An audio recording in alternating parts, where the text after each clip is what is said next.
So we'll kick off so to not lose more time. Thank you again to everybody who's made time to join this virtual side session to the OECD Forum.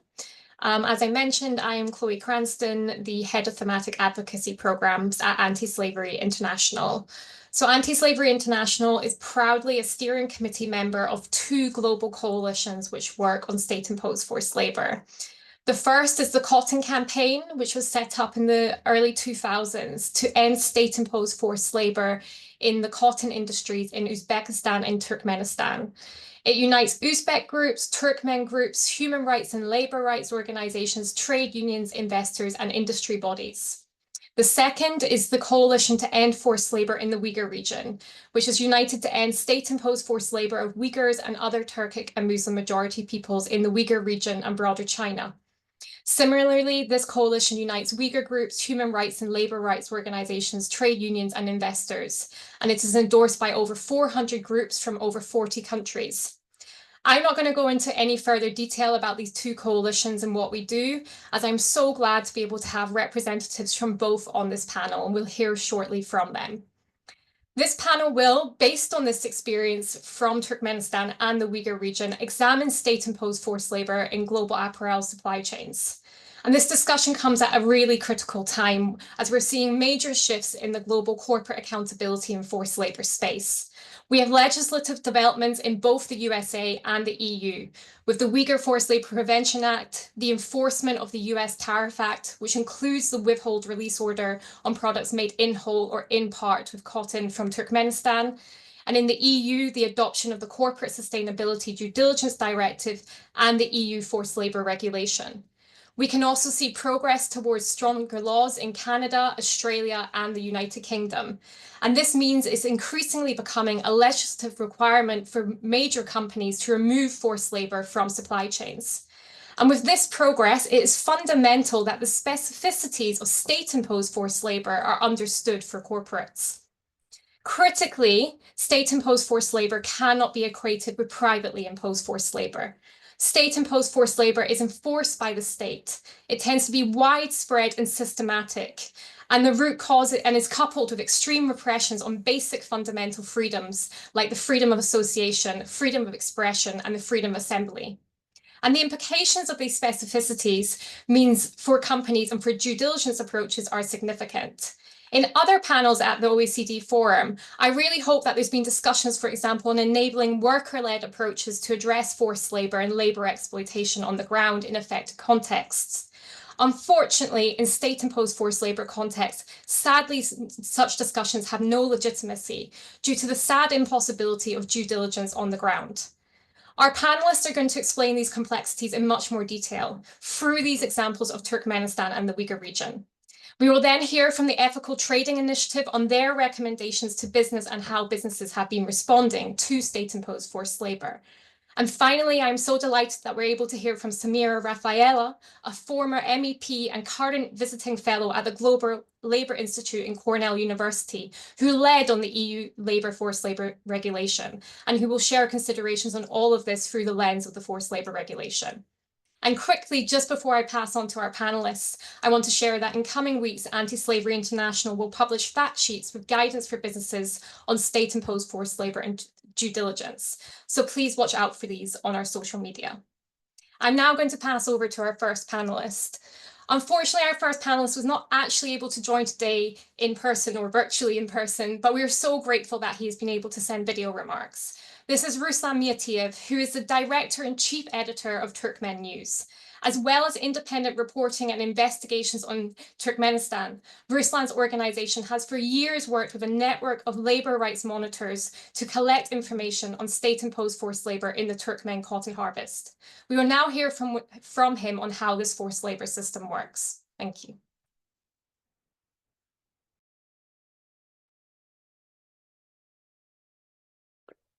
Hello, my name is Ruslan Myatiev. I'm the editor of Turkmen News, an independent media and human rights organization dedicated to Turkmenistan. I'm Turkmen, but for the past 15 years, I've been living in exile in Europe. We publish daily news from Turkmenistan, investigate grand corruption, and raise cases of human rights violations. For over 10 years, we have been a member of the Cotton Campaign Coalition, working to expose and end forced labor in Turkmenistan's cotton production. I apologize for not being able to join the panel today, and I thank you very much for your interest in this topic. Ladies and gentlemen, Turkmenistan is one of the most closed and repressive regimes in the world. Just to give you some facts, in the 2024 Press Freedom Index, Turkmenistan scored 175th, leaving behind only 5 countries: Iran, North Korea, Afghanistan, Syria, and Eritrea. In the 2024 Freedom House rating of people's access to political rights and civil liberties, Turkmenistan scored only 2 points. Even North Korea scored 3. The government does not tolerate dissent, and any criticism is punishable with a prison term. But even under such conditions, since 2013, Turkmen News and our network of independent monitors in the country have been monitoring the use of forced labor in Turkmenistan during the cotton harvest. This problem exists in the country for decades. The practice of sending thousands of civil servants to harvest cotton comes from the Soviet times. But Turkmenistan has been independent for over 33 years now, and one might think that the issue of forced labor has become history with the fall of the Soviet Union. But that is not true. Every fall becomes a nightmare for tens of thousands of civil servants, that is, doctors, school teachers, kindergarten nannies, gas, water, and electricity supply organizations, bank and telecom employees, and many, many other public sector workers. Starting at the end of August and up until the beginning of December, they are forced to either pick cotton themselves or pay money to their bosses so that they can hire replacement pickers. Low-paid civil servants like street sweepers, cleaners, electricians, and guards in public organizations pick cotton themselves, as they cannot afford hiring a replacement picker. Very often, they are taken to the cotton fields like slaves or like cattle in the open back of trucks in extremely unsafe conditions. Children also pick cotton during the harvest to earn money for their families or to replace a relative who was required to pick at work.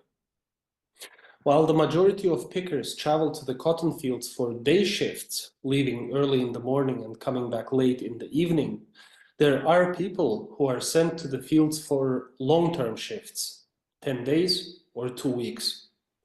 They pick cotton in remote areas 100 kilometers away from their homes and families.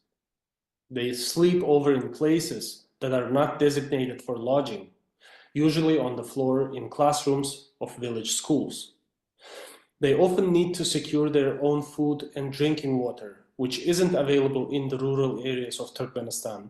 At best, people drink water from wells, but otherwise, simply from irrigation ditches where most rural residents take their drinking water from. While there are production quotas imposed on farmers, there are no strict picking quotas for civil servants. That means nobody tells you that you must pick 50 or 100 kilos of cotton a day. In most of the cases, people get paid for every kilogram they pick, but the pay is ridiculous. To earn $1 American, one must pick 40 kilograms of cotton. That's a lot. While the low-paid civil servants pick cotton themselves, other people prefer to pay money to free themselves from this burden. The money is supposedly used to hire replacement workers, but no boss reports them to the staff about how much they spent and how many replacement pickers were hired. There are no fixed prices to hire a replacement. In one school, the supervisor may request $2 per employee per shift, while in other state organizations, they request to pay a larger sum, but for the entire cotton picking season. On average, every state employee in Turkmenistan pays from $40 to $100 for the entire cotton season. It may sound, if that may sound little to you, well, an average monthly wage in Turkmenistan is around only $100. If you refuse to pick cotton or pay money, your boss will punish you. If you're a school teacher, you will get fewer teaching hours, which means a smaller salary. Similar punishment systems exist in all public organizations. The most vulnerable groups of civil servants are those who don't have education or those whose positions don't require extraordinary skills. Think, for example, of utility services staff or gardening companies, street cleaners, etc. If they refuse to participate in the cotton harvest, they are openly told that they can easily be replaced. In Turkmenistan, the unemployment rate is very high and the government is the main employer, so losing a job would be catastrophic for many people. As you can see, forced labor in Turkmenistan cotton is systemic and is enforced at all levels of government. There is no cotton grown in Turkmenistan that is harvested outside the system. Also, Turkmenistan does not import cotton, which means that all the cotton and cotton textiles exported from Turkmenistan are tainted by state-imposed forced labor. Since we're talking about a system of forced labor, there is nothing companies can do to prevent or remediate forced labor on specific farms. Companies cannot even enter the country to conduct their own due diligence. Even if companies could, theoretically, interview workers, such interviews can't generate reliable information in the repressive Turkmenistan context.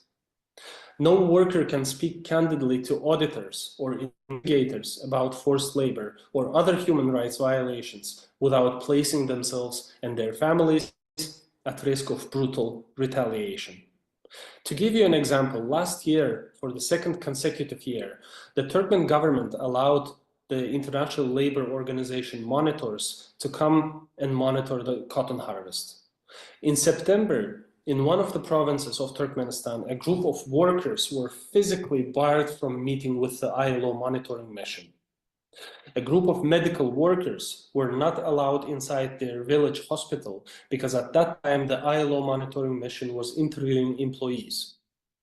The group that wasn't allowed to meet with the ILO was considered by the head of that hospital as not trustworthy, as troublemakers who could tell the foreigners, the ILO members, about the forced labor system.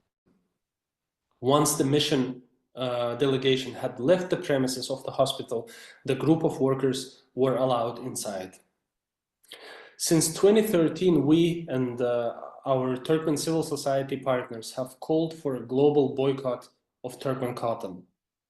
We're calling on companies to map their supply chains and eliminate all cotton from Turkmenistan to ensure they don't contribute to or benefit from forced labor of Turkmens.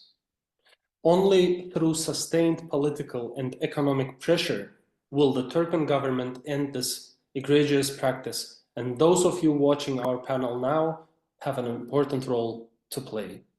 I thank you very much.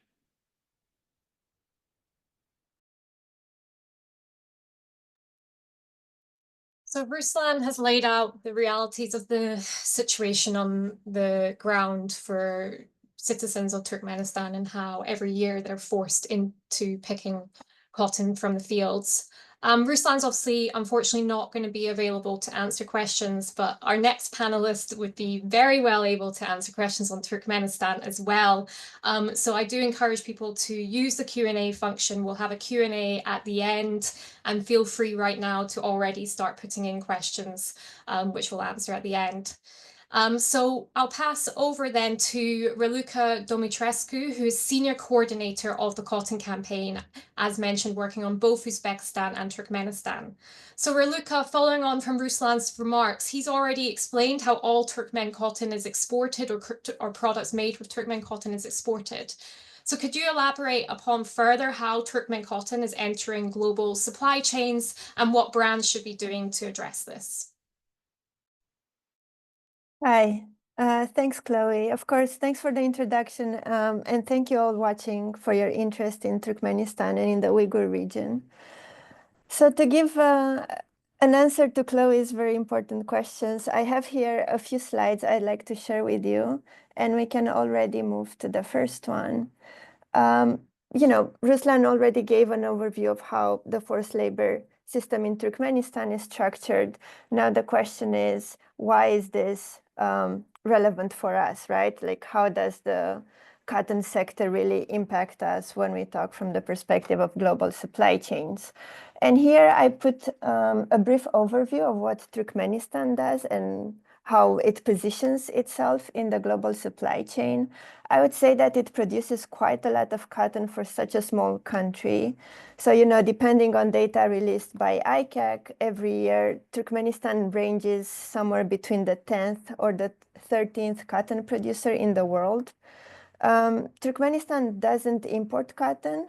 And when the cotton campaign, when our coalition started to raise awareness of forced labor in Turkmenistan about 13 years ago, Turkmenistan was only exporting raw cotton. But since then, and in particular in the last few years, Turkmenistan has made investments to integrate production. And by now, yarn is really the top semi-finished cotton product that they export. Turkmenistan continues to export raw cotton, and in addition to yarn, it also exports fabric and finished goods, with the main takeaway here being that brands have exposure or can have exposure to forced labor Turkmen cotton in their supply chains at every stage of production. And if we go to the next slide, I listed here some key findings from our supply chain research, which we've replicated annually in the last 4 years. I would say, first of all, Turkey is really by far the top importer of Turkmen cotton products. So you can see here on this slide, yarn clearly dominates, and then it's followed by imports of fabric and cotton from Turkmenistan. So this means, right from a risk-based perspective, it means that Turkish manufacturers present a high risk of exposure to Turkmen cotton. And we know that Turkmenistan and Turkey also have very close economic ties. We know from research that a portion of the textile plants in Turkmenistan are actually owned by Turkish businesses. And also, Turkey is the third exporter of textiles to the EU, which again means an increased risk for brands that are importing and retailing in the EU. Then the second key finding I want to share with you is that we have Pakistan. Pakistan is another important node in the supply chain, as far as forced labor Turkmen cotton is concerned. Imports of Turkmen cotton, Pakistan imports Turkmen cotton products, primarily fabric, but also raw cotton. And these imports have really increased in the last few years. Finally, we have European countries. We have Italy, Poland, and Portugal as the main countries that use cotton, yarn, and fabric from Turkmenistan in their manufacturing. And I would add here that also Italy is the top European importer of cotton finished goods from Turkmenistan. So basically, these are products with a Made in Turkmenistan label. And we're seeing from research that these products are primarily home textiles, things like bed sheets, towels, etc. So if we go to the next slide, this really goes to the core of Chloe's question, right? What does adequate due diligence looks like in this context? And since we're talking like both Chloe and Ruslan have mentioned, we're talking about a government-imposed system of forced labor. Brands and retailers obviously can't use their leverage to remediate the issue. Ruslan has already covered this in detail. Now, the conclusion is that the only responsible course of action for brands is to disengage. But what exactly does this mean in practice, right? Especially given the findings that I've just presented, knowing that Turkmen cotton enters global supply chains at every stage of production. And here I listed some clear recommendations that we've been calling on companies to implement. I mean, you know, for a policy banning Turkmen cotton to be meaningfully implemented, a brand really has to go beyond the usual language on zero tolerance of forced labor in their supply chains, right? So they really have to engage their suppliers. They need to go further upstream to start engaging their mills, and they have to explicitly request that Turkmen cotton and Turkmen cotton products are eliminated at every stage of their supply chains. And I would reiterate here what Chloe said, that since 2018, imports of Turkmen cotton are already banned into the US. There's a WRO against Turkmen cotton products. And that means that companies importing into the US already have this obligation to eliminate Turkmen cotton and cotton products from their supply chains. And, you know, clearly now under the upcoming forced labor regulation in the EU, companies retailing here will need to do the same.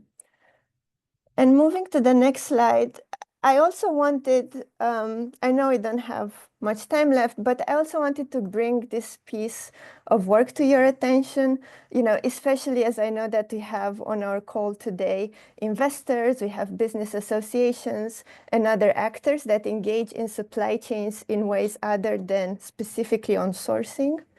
And I mentioned in my intro remarks that Turkmenistan has been integrating production.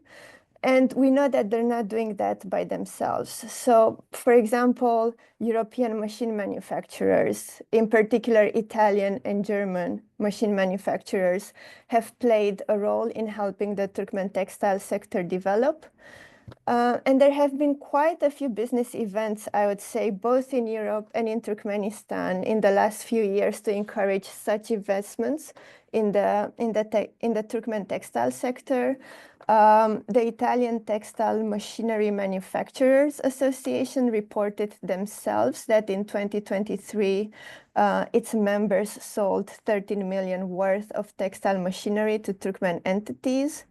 And I would really stress here that, you know, doing this, right? So providing machines, providing equipment to be used in Turkmenistan by spinning mills, by manufacturing units, this actually supports the forced labor system. So these companies benefit from forced labor, and with their machines, they actually facilitate Turkmen cotton entering global supply chains. And, you know, this blatantly disregards these own European companies' responsibilities under the UNGPs and under the OECD responsible business conduct principles. And even more importantly, if I would say, it undermines all the efforts that we're seeing by regulators, by policymakers, responsible brands, and civil society to remove Turkmen cotton from global supply chains, and thus, you know, increase economic pressure, increase political pressure on the Turkmen government to end this practice. So I would end my presentation on this note, you know, saying that all businesses, either companies that use cotton, so brands and retailers, or companies that provide machines for processing cotton, they should all end their business relationships, both direct and indirect relationships with the Turkmen cotton and textile industry, to really avoid supporting and to avoid benefiting from the forced labor system in Turkmenistan and the forced labor of Turkmen people. Thanks, Chloe. I pass it back to you. Thank you so much. So that's Ruslan and Raluca, where we hear directly about Turkmenistan. So if you do have Turkmenistan questions, we'll address them in the Q&A, but do feel free to put them in now, because we are now going to move on to the Uyghur region, for which I am so pleased to introduce Jewher Ilham. She is the Forced Labour Project Coordinator at the Worker Rights Consortium, which is also a steering committee member of the Coalition to End Forced Labour in the Uyghur region.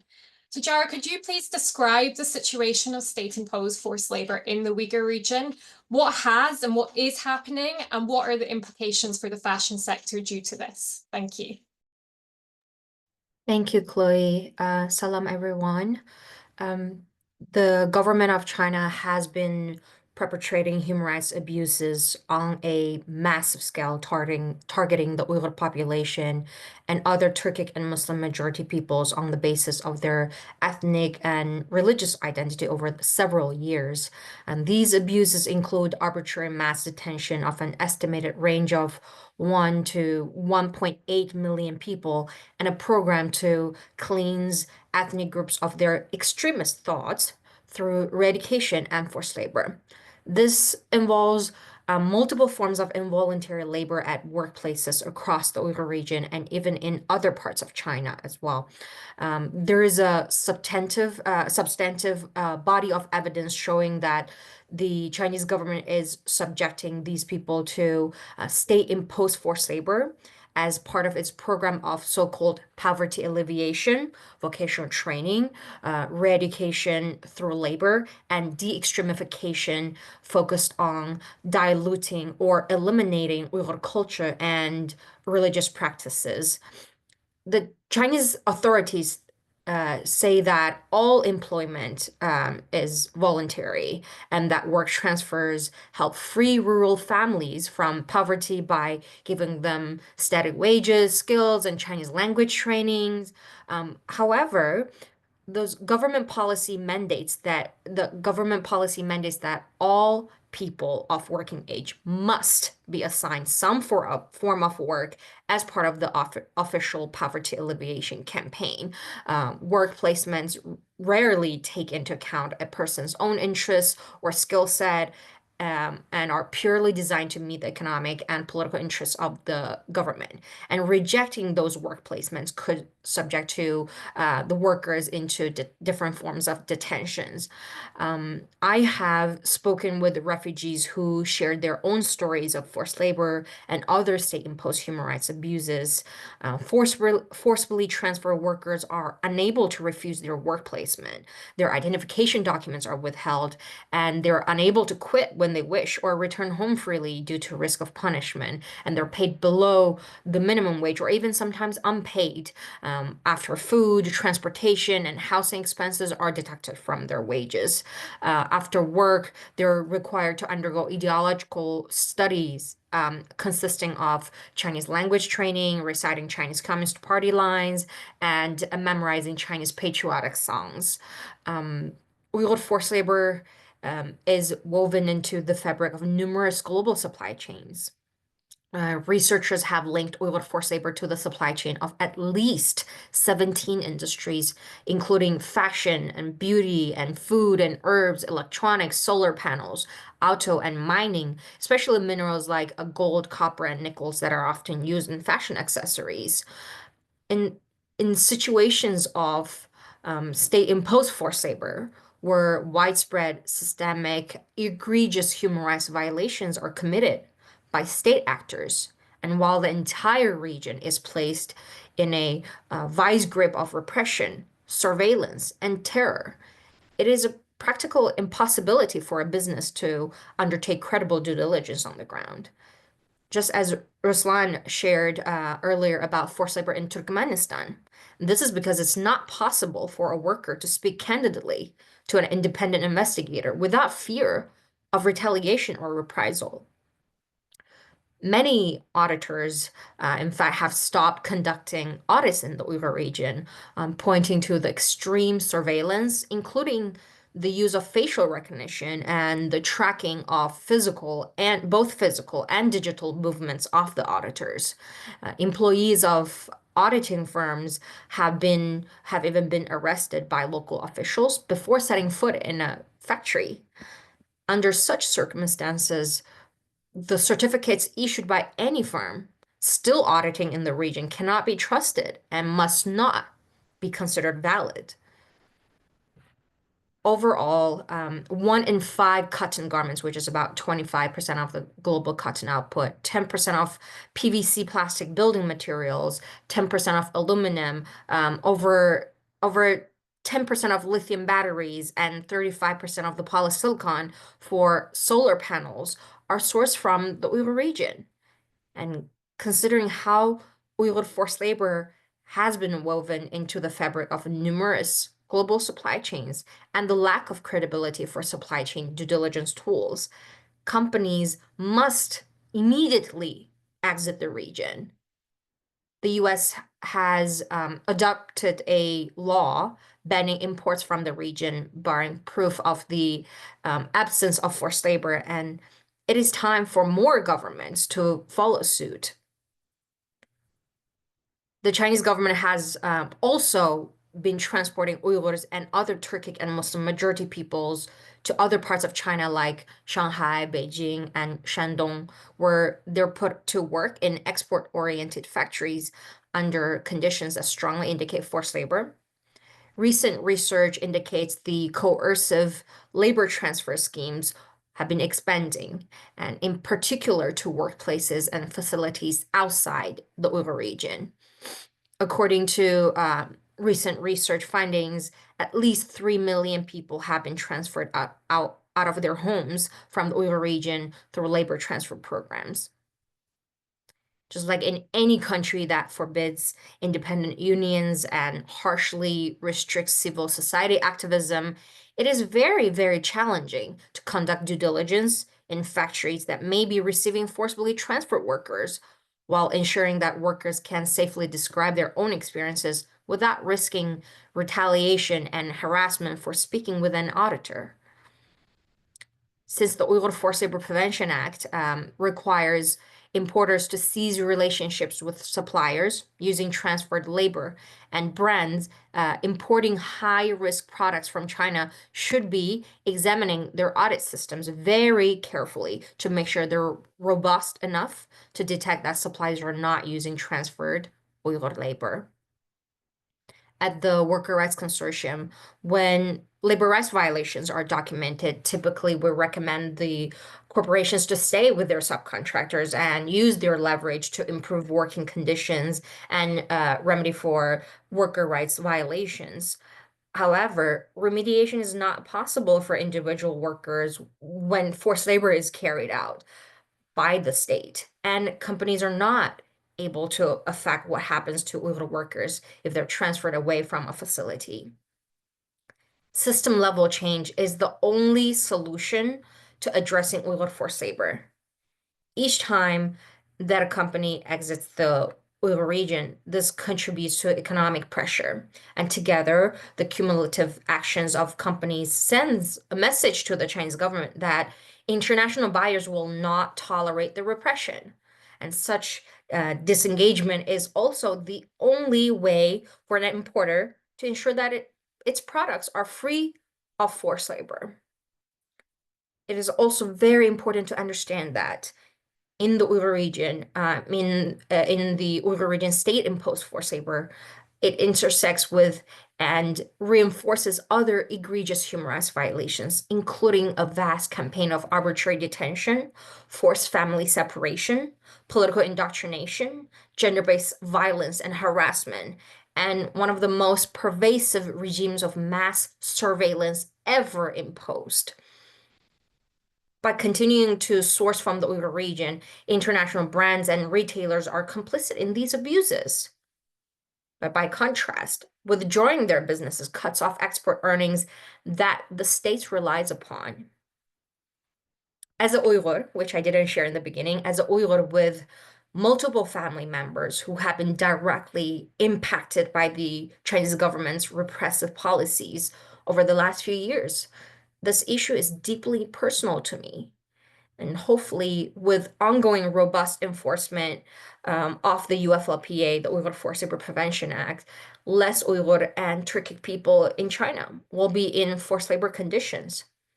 But there will only be sufficient leverage if, in addition to abiding by the UFLPA, importers refrain from selling forced labor tainted goods in other countries and maintain a single global standard for all their markets, and other countries also adopt comparable import bans. Thank you. Thank you very much for sharing all the harrowing details, and particularly given the personal perspective which you have to carry on all this. So I'm sure there's going to be lots of questions to Jewher in the Q&A. while you wait for the Q&A, I'm very pleased to pass over to Giles for us to start hearing the perspective of business. So we're welcoming now Giles Bolton, who's the Executive Director of the Ethical Trading Initiative. So ETI, which is acronym ETI for anybody who doesn't know, ETI recently made a statement which included guidance to companies on the Uyghur region. And this said that companies should accept that conventional methods of due diligence, such as social audits, cannot be relied upon in these circumstances. And companies should presume that there is a high risk of forced labor in any workplace located within the region. So could you please expand upon the ETI's recommendations to business on the Uyghur region, but also state-imposed forced labor more generally? Thank you. Thanks, Chloe, and thank you for the opportunity to be part of this very impressive panel. It's been incredibly helpful to hear from people. So, look, ETI, like so many others, has been deeply concerned about the reports. It's quite clear, I hope, for everyone to understand why, if they're not already aware. And it goes quite widely. You've had lawmakers from the US, Canada, Netherlands, UK, Lithuania, among others, all arguing that the treatment of these communities amounts to crimes against humanity and genocide. There's quite a lot of evidence which has been shared. You've heard about it today, and there's sort of two different elements within China that's important people are aware of. There is the risks that have been reported of forced labor within the Xinjiang Uyghur Autonomous Region. So that's for work that happens within that region. But there's also reports about forced labor schemes, so taking workers from that region in a state-run labor transfer scheme. And there's some interesting reporting on that beyond what we've just heard from a number of places. So the risk feels widespread. And you heard from colleagues on this panel about the number of products, but they are extensive. There's a whole sort of building industry, solar sector of it. There's some plastic and PVC has just been mentioned, and coal. The cotton issue has been talked about. So most of China's cotton comes from this region. And then, although I know it's not so relevant for a lot of the people on this session today, there's quite a lot within the food sector as well. A really substantial amount of the world's paprika, for example, which goes into so many products, so many ready meals. Tomatoes and tomato paste has been the subject of quite a lot of media attention. So there is a wide spectrum of products just from the Xinjiang Uyghur Autonomous Region alone. So it exists in a lot of places. And then you've got this additional risk that the labour transfer scheme means that affected workers may be found in a wide range of other supply chains. So you asked, Chloe, about the role of audits. The very first thing that I think any company who is sourcing from this region still, or from more broadly within China, is you've got to understand that there are really significant challenges to conducting the usual approaches of human rights due diligence. You've heard about some of the repression that is reported from the region.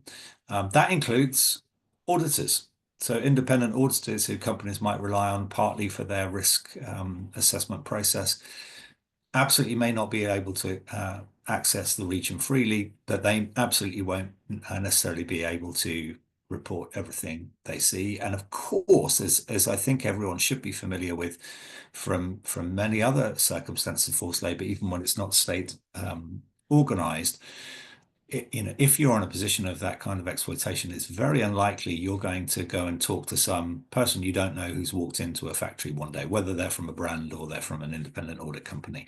So fundamentally, we don't think audits conducted within the region can be relied upon. And you've got to have a presumption of a high risk of forced labor in any workplace within the region. And that's why you get to a position, therefore, which is that there's no choice as a responsible business, but to ensure that your supply chains are not linked in any way within that region. And the Coalition to End Forced Labour in the Uyghur region has set out its call to action. It's a roadmap for businesses to follow that. We support that. But the specific wording we've used is all businesses should take extra steps to ensure their supply chains are not linked in any way within the Xinjiang Uyghur Autonomous Region. That is obviously a lot easier at the kind of first tier production level. And it gets harder when you think about the extended supply chain. So at the kind of component or ingredient level. So you've got a simpler set of measures to make sure you're not sourcing directly, but you need to then go for any of those items of potential risk. And the first point to that is there's got to be deeper mapping of supply chains. If you're not in the Xinjiang Autonomous Region, but you're worried about it through the state-imposed forced labour scheme, then more due diligence may be possible. But again, there are real risks of safeguarding concerns for people who are involved in that work. And maybe it's something we can talk about a bit further. But the limitations are not just on the inability to find out what's going on. There are complexities with now some of China's national security laws about how much legally suppliers or auditors or others might be able to share with outside bodies and international partners. So it really adds another area of complexity. The guidance that we set out to ETI in our document on state-imposed forced labour, I'll give you the few headlines. We can get into any of the detail if people are interested. But, it starts, as with all forms of human rights due diligence, so clear policies and processes to take preventative as well as corrective action on forced labour. When you're sourcing from an area that could be at risk or a supply chain that could be at risk, a full assessment of the laws, policies and practices that affect that area. Obviously, if the member of places like the ETI, you can do that by sharing information and finding out knowledge from others. Where you can, enhanced risk assessment with local civil society organisations and other right holders and representatives. A transparent and partnership approach with suppliers, so making clear what your policies are and what will not be tolerated and what action would result. A particular focus on subcontracting and outsourcing risks. So you don't often find that state-imposed forced labour in the first tier, certainly outside Xinjiang Autonomous Region. But in other places, it can be much more prevalent. So you've got to be particularly tight on subcontracting and outsourcing risks. So that means closer scrutiny of production, might mean looking more closely at order volumes with other customers and effective planning. Clear policies against unauthorized subcontracting. And of course, if you ever do find there are cases, there's got to be a real sensitivity to those uncovering them and to, of course, the victims themselves. So you don't want to, the very last thing you want to do is put people most at risk. But I guess the underlying point of all of this is to say the burden of proof that you would usually have on exiting from a supplier is different here. I was on a panel earlier this week at the OECD forum, which was about responsible disengagement. And we were talking a lot about many other parts of the world where, you need to be very careful about your disengagement, really consider the impact on workers. But where you have a fear of state-imposed forced labour, and it is unlikely you will find out very much about the detail, it is a lower bar. So really, it's a question of making sure that you are not connected in any way. And all those measures we talked through hopefully can help.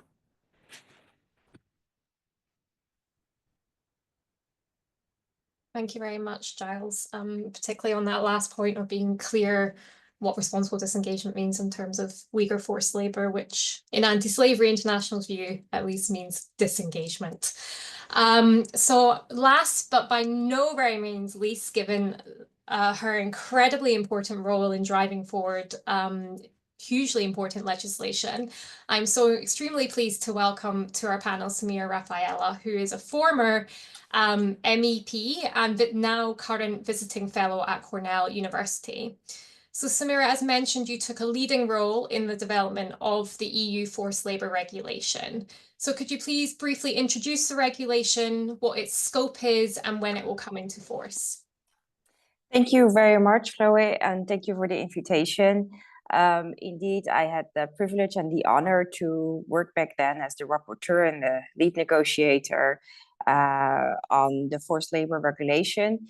And I always start with explaining that the European Union obviously is trying to create a shift to more fair trade practices, to value-based trade, to rules-based trade. And to achieve values-based trade, you need to put rules in place and new legislation to make sure that human rights standards are respected.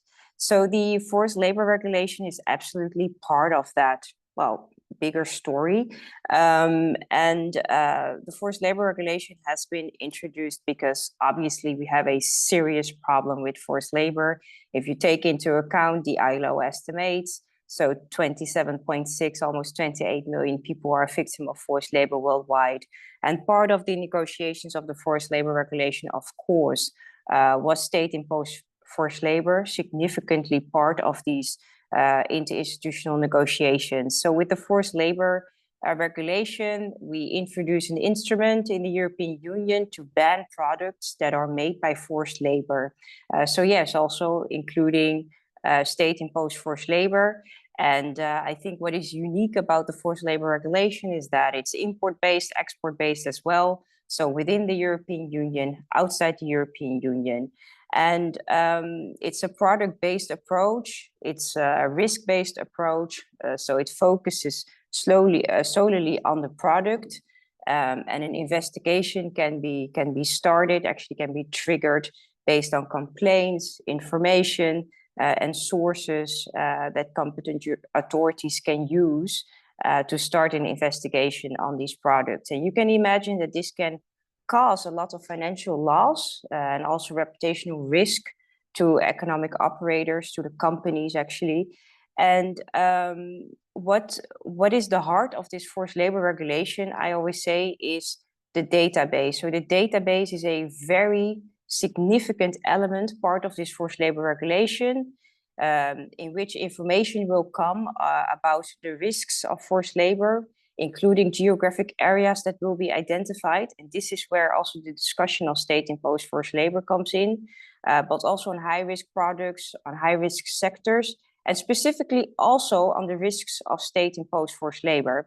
And that was a very important demand of the European Parliament back then also, because it is important to just be very explicit about state-imposed forced labor. That is not what we want to work with. These are not the products that we should confront our consumers with.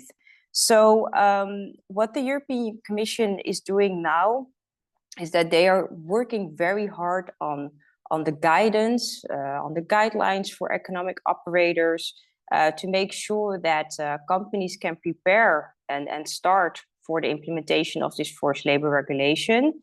Then also the database and then the investigation part is very important also to elaborate on. So I'd say another very crucial element is the investigation phase. So in case there is clear evidence, evidence-based, of course, facts-based, then an investigation can be started. There needs to be, a serious concern. It needs to be clear. The Commission will work also on these standards and information about what kind of evidentiary standards competent authorities need to work with. But if the investigation shows that there was forced labor, and part of this investigation is also that dialogues with companies will happen, so they will get the opportunity to submit information. But if an investigation shows forced labor, then there will be a ban on the product, whether that's only a part of the product or the whole product. So this is also very interesting, I'd say. Even if a part of the product is made with forced labor, then the whole product will be banned, and the company, in both cases, the whole product or partly, will need to prove that the supply chain is clean from forced labor, so throughout the supply chain. And this is where also the leverage of the 27 member states come in. It's also good to know that when forced labor is found inside the EU, the member states are responsible for the investigation. Is it found outside the EU, the European Commission is responsible for the investigation. But this is where the leverage comes in. So if a product is banned from the EU single market, then it's banned for all 27 member states. So I'd say I'd stop here a bit about the introduction on the forced labor regulation. There's more to tell, but I think I've elaborated on the main aspects of the forced labor regulation. Then when it comes to what companies can do to prepare on this forced labor regulation. Well, in the first place, I think what should be done on the EU side now in terms of the preparation for the implementation of forced labor regulation. It is important that when it comes to the database, it's going to be a bold list. It needs to be a list that shows we are very explicit, we understand the risks, we identify the risks, and we're not going to circumvent anything. It is what it is, and based on a lot of proof and sources, I think a lot of these risks can already be identified. So it is very important that the European Commission works on a list that is bold and is just very explicit on state-imposed forced labor. And when it comes to the preparation of it, companies really need to understand their leverage. So what is your leverage within that relationship of the buyer, supplier? Make sure that you know who they are, what they do, who you work with. So start to identify that and start to make sure that you have an idea of your leverage. Then, of course, work on audits, but it's already been mentioned. It's a very complicated situation, especially in these regions. How do you organize your audits? They need to be independent as possible, but it is difficult. Mapping, of course, is very important. Start mapping. This is what we tell companies all the time. Start your risk assessment. Start to identify the risks of forced labor in your own supply chain. This is where you have the time for now. Traceability is extremely important to be prepared on this forced labor regulation. There are a lot of new techniques, even software being developed by all kinds of companies. New initiatives come in. Traceability is going to be very important to understand your supply chain and to understand where the risks of forced labor are. Yes, when it comes to responsible disengagement, it's already been mentioned. I totally agree. There need to be guidelines also on responsible disengagement. This is important. A lot of companies ask me, what do I think about responsible disengagement? And yes, in certain areas, name for example, what is happening with Uyghur, the situation of Uyghurs. Yes, I do think you just need to disengage. I do think there is just not another possibility to do it correctly. So when it comes to the situations that we have discussed during this webinar, responsible disengagement is the right answer. Then it also comes to know your community. Like local community building is extremely important. Companies need to know what's happening on the ground.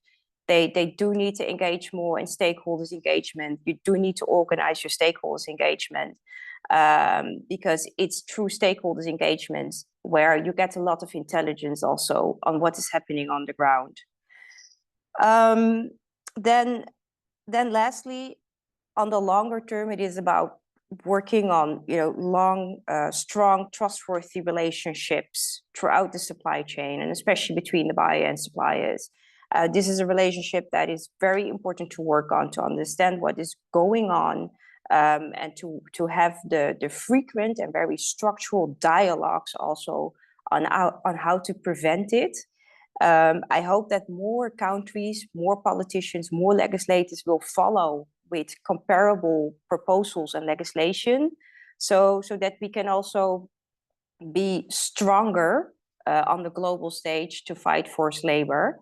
And yeah, if we really want to make this a success, like I said, we need to be bold, starting with this database that is very explicit, especially about the geographic areas and the risks of state-imposed forced labor. Thank you.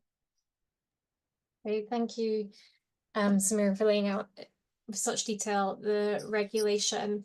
On the point about community engagement, I would just re-emphasize the role of the Cotton Campaign and the Coalition to End Forced Labour in the Uyghur region, because unfortunately, and as has been made clear, you cannot do stakeholder engagement on the ground in state-imposed forced labour. And part of the reason that these coalitions exist and that Anti-Slavery International is a steering committee of is to make sure that the peoples and populations that credibly represent the affected populations, so people like Ruslan, like Jewher, and the Cotton Campaign and the coalition as a whole are engaged with instead, because that on-the-ground engagement is sadly impossible. So with that, I'm happy to welcome the whole panel back. We've got a lot of questions and we have 18 minutes. Please do put in more questions as well. I'm going to do a bit of grouping to try and get through things well. So we're going to go back to the start and start with Turkmenistan. And there was a few questions on that, which Raluca will be well placed to answer. I'll read them out or briefer versions of them so everybody knows what we're answering, and then pass over to Raluca. So the first question to you, Raluca, that I'll pass over is to discuss the status of worker rights in Turkmenistan's cotton industry, specifically in terms of the right to organize, collective bargaining, and to strike. And then we also have kind of a question about what would be the impact on workers' livelihoods if brands removed Turkmenistan from their supply chains. And that links to another question further down where somebody asked about investors having the concern of unintended consequences. So you can speak about the worker rights, fundamental rights piece more broadly, and then this question of unintended consequences. Thank you. Thanks, and thanks for these very good questions, actually, and I'll try to keep it brief, but sharp. So I would start by saying, look, I mean, Turkmenistan is deeply repressive, so there's no freedom of expression, there's no freedom of the media, no freedom of association. The Turkmen government really exerts full control over all aspects of public lives. It represses all civic freedoms. So all the civil society organizations, including the ones that are part of the Cotton Campaign Coalition, Turkmen News, and Turkmen Initiative for Human Rights, all of them that are reporting on the issues they are reporting have to work from exile because it's just too dangerous to do this work inside the country. And they work with independent labor monitors to monitor the harvest every year.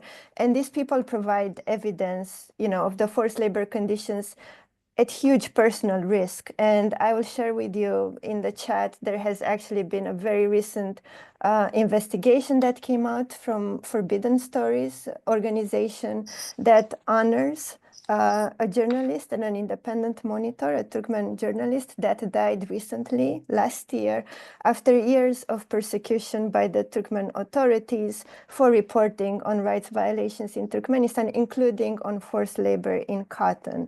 So that kind of gives you an idea of how the system is inside the country.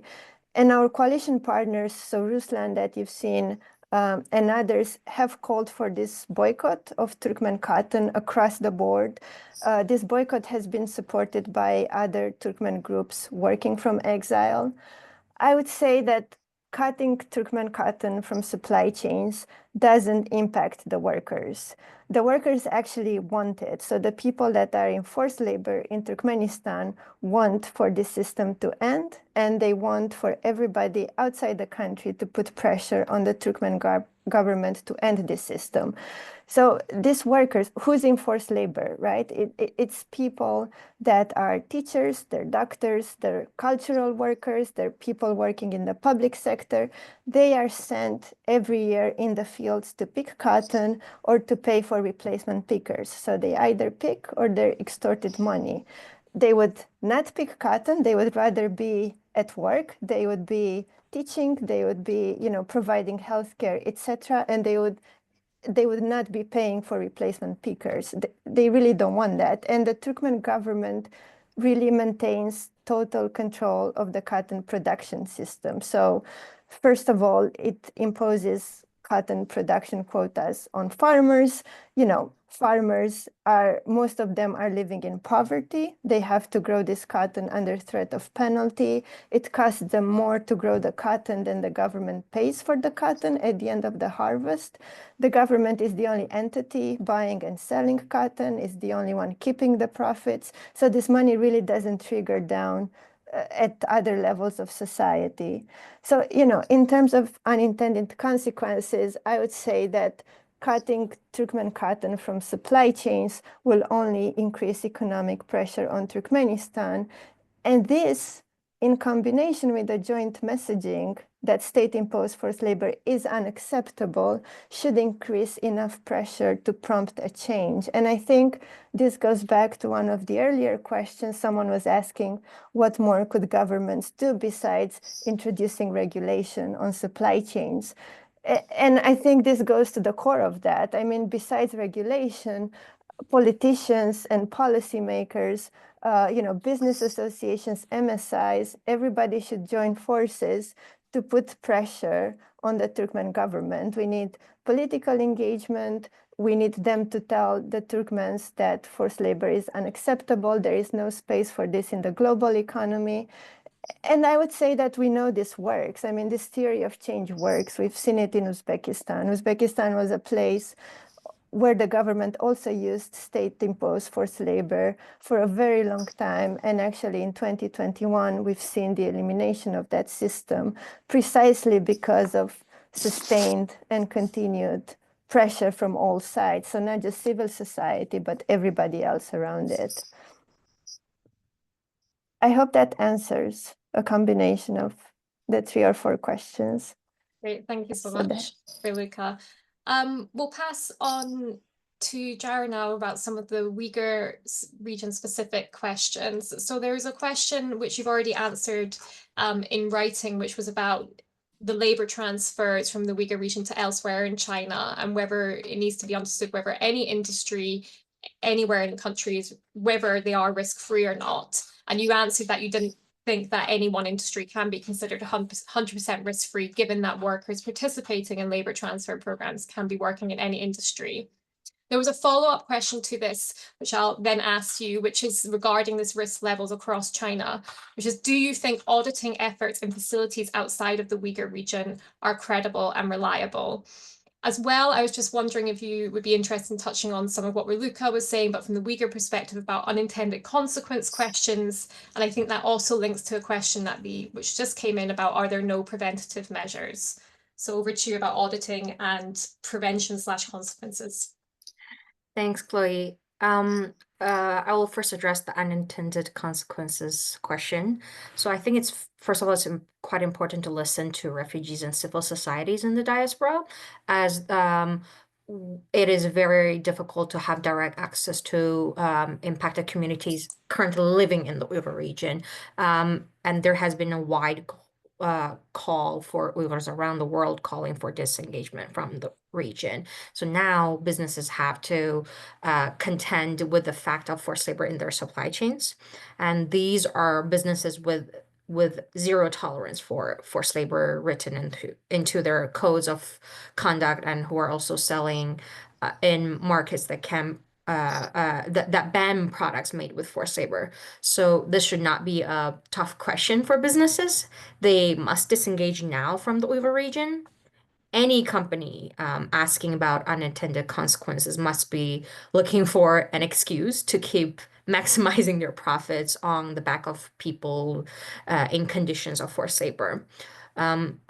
Yes, of course, there could be some economic impact for some businesses and individuals in the Uyghur region, but the recent economic growth in the region has not been beneficial for the people of the Uyghur region. The wealth does not go directly to the Uyghur people or the Kazakhs or the Kyrgyz or other Turkic ethnic groups living in the Uyghur region. It has been benefiting the local government instead, and there's no equal distribution of wealth and resources in the region. So the top priority needs to be to ensure that people are safe and free, so they can then make their own decision for their own lives, communities, and participation in the economy. So that's my contribution on the unintended consequences. And in terms of the other one is about the audit, right? So this is actually a very important question. I'm glad it has been asked. This is, for all brands should be examining carefully. As I mentioned earlier, it is very challenging to conduct due diligence in factories that may be receiving forcibly transferred workers while ensuring that workers can safely describe their own experiences without risking retaliation and harassment for speaking with an auditor. But as many of you will be familiar with, unfortunately, many auditing methods are not even designed to uncover the most egregious violations of brands' code of conduct. This was evidenced in many cases, for example, by the Rana Plaza building collapses in Bangladesh back in 2013, in which more than 1,100 workers, garment workers, died from the factory fire, and multiple auditors had audited the factories within the Rana Plaza building prior to the collapse and had given a passing grade. And since then, independent engineers under the Safety Accord have vastly improved factory safety investigations and remediation in Bangladesh. But in many other contexts and countries, auditing systems need so much more improvement. Thank you so much. I'm going to change order slightly and go to Samira because there's been quite a few EU questions. But to the audience, I want to personally flag how rare it is to have somebody representing business be willing to talk about the Uyghur region. And ETI has been one of the few multi-stakeholder initiatives / business associations that has been strong on the Uyghur region. So if there are questions directly to Giles, please put them in the chat and we'll come to him last. But otherwise, Giles, I'll be coming to you probably more to expand on the audits. But I do just want to flag from a personal perspective, it's significant Giles is here, so audience shouldn't lose their opportunity here. But first we'll go back to the EU. Samira, there's quite a lot of questions to you. I'm not sure how many you'll be able to answer. So we have one in the time we have one about the issue about audits, and then how EU will ensure that declaration brands receiving all their value chain is not implicated with forced labor without knowing it. How will the EU support brands who face repercussions from the Chinese government? How does the forced labor regulation envision enforcement and investigation of online economic operators who are only making their products available through websites? And then a question specifically about how the list / database is envisaged by the European Commission. Potentially you want to take the two latter ones about online economic operators and to expand further on the guidance, but I leave to you how much you think you can cover in the time. Yes, thank you very much. I'll try to go through the questions, and in case the answers are not clear enough, please feel free to reach out to me on LinkedIn or via Cornell. I'm happy to elaborate and answer your questions there. So when it comes to, how will the EU ensure that declaration brands receive on all their value chain is not implicated with forced labor without knowing it?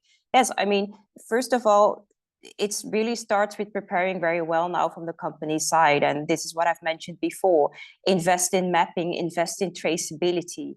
There comes a lot of responsibility now with the companies to make sure that they know their supply chains throughout, that they make sure who they are working with. So who is involved in your supply chain? I think a large part of that responsibility is with the companies. Work on mapping, work on traceability, and work on your risk assessment. That is possible to do now. The moment an investigation is triggered and it starts, obviously there is evidence being submitted. Yes, the competent authority does need to have a sufficient file. It needs to be substantiated, evidence-based, like I already said. And based on that file, the dialogue will happen. So yes, the company will get the questions, a request to information. What have you been doing? Also in terms of due diligence efforts, even remediation efforts. And if these questions or these answers are not sufficient enough, I can imagine that that will not lead to a successful outcome for the company, even if they have a declaration. Because on the other side, there is a file, there is evidence being submitted. So then on the pushback from China on policies brands, yes, I am very aware of that. I don't think that's any new, to be honest. This is what we have been facing with for a long time now. Yes, it is important for the EU, the European Commission specifically, to see what they can do in terms of their guidelines, like how can companies navigate these very complex areas and situations. There will be dialogues about it. I can expect that.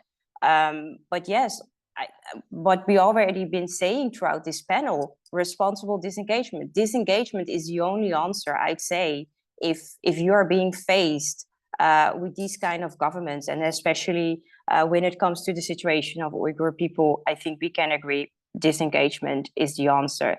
Then how does the EU forced labor and vision enforcement investigating online economic operators? I think it is very important to understand the architecture of this regulation is that it's product-based. So if there is, in practice, how it works, if there is a complaint about a product that is about to end with the consumer or has already been or already ended with the consumer, but there is a complaint about it, then that specific product will be investigated.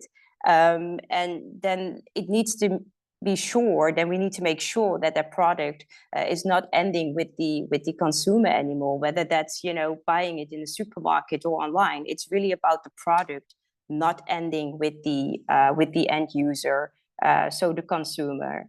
So when I think there is only one question that I can answer now, or that's the last question. I understand that there is further guidance from the European Commission expected in 2025. From what I know is that the database and the guidelines and information on the database is being published only next year, summer. June 2026, you never know if it can change, but this is what the European Commission is now working on. It's definitely, I definitely understand the question on the UFLPA, because I'm also looking into that, of course. How are the US and the EU working together, and how can they harmonize also in this regard? It will not be exactly the same as the UFLPA. So in that sense, that there will be a list that is part of that database. So geographic areas will be identified, high-risk products will be identified as sectors and the risks of state-imposed forced labor. This is where you do see the common ground, because of course I expect that the Uyghur region will be part of the geographic areas to be identified. So it's not exactly the same, also because the UFLPA works with this rebuttable presumption. And to be honest with you, I was absolutely not against having the rebuttable presumption back then during the negotiations. I hope to have answered your questions. If not, please reach out to me. Thank you. Thank you for such comprehensive answers in the time we have. So in our last minute or two, maybe we'll go over 1 minute. I'd love to hear Giles's reflections on much what we heard. I think particularly some of the audit questions and what does due diligence look like on state-imposed forced labor, because arguably we're talking more about identifying sourcing relationships. So Giles, if you have any comments across that. Well, look, I don't want to repeat what I said before, but maybe I want to try and provide a bit of colour around sourcing from China that might be useful. So we said very clearly, you shouldn't be sourcing in the Xinjiang region. You've got a challenge in some of the deeper supply chains. You've also got the challenge of this state-imposed forced labour scheme in other parts of the country. So you've got to understand that there are real limitations on a lot of people within China to talk about these issues. There's a couple of reasons for that. The first is, if you have the opportunity to talk to colleagues in other parts of China, maybe you work as colleagues in your businesses, the mainstream view in China of what's happening in Xinjiang is really mostly quite different. So most people's perceptions will be something along the lines of, it's a bit behind as a province. Every other province has always sent workers to the coastal regions to work for years. That's how we've come up on our journey. This is really no different. The government in Beijing is just sort of working to make that happen a bit more quickly for this region. That is often the view that you would hear. The idea of big human rights abuses and forced labor is not mainstream at all in China. The second is that for those people who are involved, who are aware of some of those risks, it is incredibly hard for them to talk about it. I referred before to new national security laws that mean it's quite difficult and dangerous, and it can be, to talk about these issues. So, and where there is data and there are reports, things need to be anonymized. And it's why, as has been talked about by people on the panel, that conversations outside of those shores can be particularly important. So, it is not easy. It is not easy for anybody. I think when you're a business and you hear about these issues, it feels intimidating. It feels a long way away. And then you hear people say this is hard to, get to grips within your usual way of working. But it's why I think sharing this information, having panels like this, looking at the resources of some of the bodies that have been referred to today, based on the work of people here and based on the work of ASI and others, is really helpful. So. And look, at ETI, we're also here to help people try and work through these issues. So if people have got questions, please do approach us as well. Great. Thank you so much, Giles, and particularly to you and Samira for both saying your availability to answer questions that we've missed. I'm aware we weren't able to answer all the questions, and I think that underscores the importance of this topic, which is often underlooked or kind of merged into other debates and not dealt with as the kind of singular issue it needs to be understood as, a state-imposed forced labor. So I can also speak on behalf of anti-slavery that if you do have questions on Turkmenistan or the Uyghur region, you can get in touch with us as well. And I can see that Raluca was also answering the question on Uzbekistan, which is a slightly different situation now due to developments. And she answered that in writing, and I'm sure you can get in touch with the Cotton Campaign on Uzbekistan.